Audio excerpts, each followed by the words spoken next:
Gila, ini mah momen yang sudah ditunggu-tunggu seluruh pecinta timnas Indonesia. Siapkan mental kalian karena timnas Garuda bakal kembali terbang di Piala AFF. Dan yang bikin merinding, kali ini Indonesia datang bukan cuma buat numpang lewat.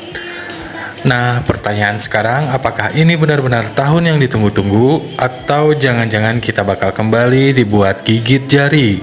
Wah, ini mah bikin penasaran banget. Yuk kita bahas satu persatu. Karena ternyata ada banyak keuntungan yang dimiliki timnas Indonesia tahun ini. Bahkan bisa dibilang kesempatan emas ini jangan sampai disia-siakan. Ya gitu aja. Keuntungan pertama, jadwal bikin timnas diuntungkan. Ini dia yang mungkin belum banyak disadari, bahwa Vietnam, Singapura, Kamboja, sampai Timur Leste sudah lebih dulu tempur di pertandingan pertama. Indonesia justru masih banyak waktu buat mempersiapkan diri, kan gitu. Artinya pelatih John Hedman punya kesempatan emas buat mengamati semua calon lawan. Mana yang lemah, mana yang berbahaya, sampai pola permainan mereka bisa dipelajari sebelum Garuda turun bertanding. Bukan cuma itu, para pemain Indonesia juga datang dengan kondisi yang lebih segar. Sementara lawan-lawan sudah lebih dulu terkuras tenaga, bahkan bukan tidak mungkin ada pemain yang mengalami cedera atau akumulasi masalah setelah laga pertama. Nah, ini mah keuntungan yang lumayan besar.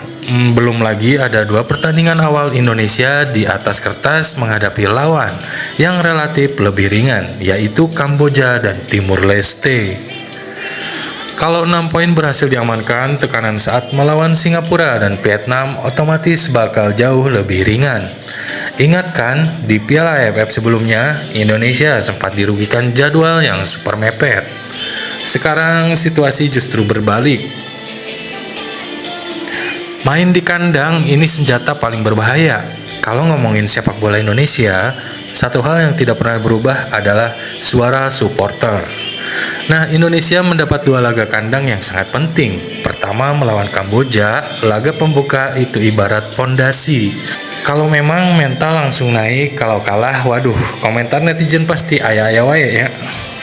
Tekanan langsung datang dari segala arah, makanya bermain di depan puluhan ribu supporter sendiri harus benar-benar dimanfaatkan. Atmosfer Pekansari yang bergemuruh bisa bikin lawan ciut sebelum pertandingan dimulai. Dan laga kandang berikutnya, nah ini dia lawan Vietnam. Pertandingan yang bisa dibilang penuh gengsi. Masih ingat kekalahan Indonesia saat bertandang ke Vietnam di edisi sebelumnya? Sekarang situasinya berbeda, giliran Vietnam yang harus datang menghadapi lautan merah putih. Kalau stadion penuh, wah ini bisa jadi modal luar biasa buat Garuda.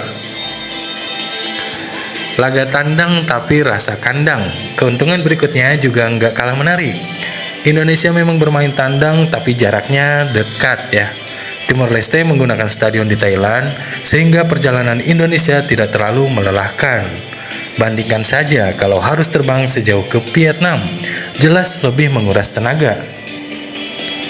Belum lagi stadion tersebut bukan markas asli Timur Leste, artinya tekanan dari supporter lawan tentu tidak akan sebesar kalau bermain di kandang mereka sendiri. Begitu juga saat bertandang ke Singapura, perjalanan Jakarta-Singapura sangat singkat.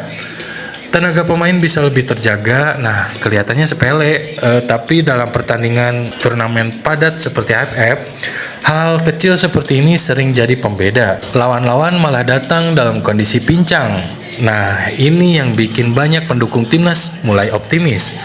Beberapa rival utama Indonesia dikabarkan kehilangan sejumlah pemain penting karena cedera. Vietnam datang tanpa beberapa pemain andalan mereka, Singapura juga kehilangan pemain-pemain berpengalaman, serta salah satu mesin golnya. Bahkan Thailand yang berada di grup berbeda juga disebut tidak tampil dengan kekuatan penuh. Kalau benar begitu, tentu ini bisa menjadi keuntungan bagi Indonesia. Tapi ingat, sepak bola itu tetap dimainkan 11 lawan 11, jadi jangan sampai Garuda terlena. Karena seringkali tim yang diremehkan justru memberi kejutan, kan gitu. skuad Garuda sekarang sudah berbeda. Kalau dibandingkan beberapa tahun lalu, Indonesia sekarang punya kedalaman skuad yang lebih jauh menarik. Publik berharap sejumlah pemain naturalisasi maupun pemain berkualitas bisa memperkuat Garuda di ajang ini. Belum lagi sosok pelatih John Hetman yang punya pengalaman tinggi, harapannya tentu sederhana. Pengalaman itu bisa membawa mental juara ke dalam skuad merah putih. Karena kalau kualitas pemain sudah meningkat, mental bertanding juga harus ikut naik. Kan gitu. Dan ini yang paling bikin merinding. Kalau Indonesia berhasil lolos ke semifinal dan final, ada peluang laga penting dimainkan di Stadion Utama Gelora Bung Karno.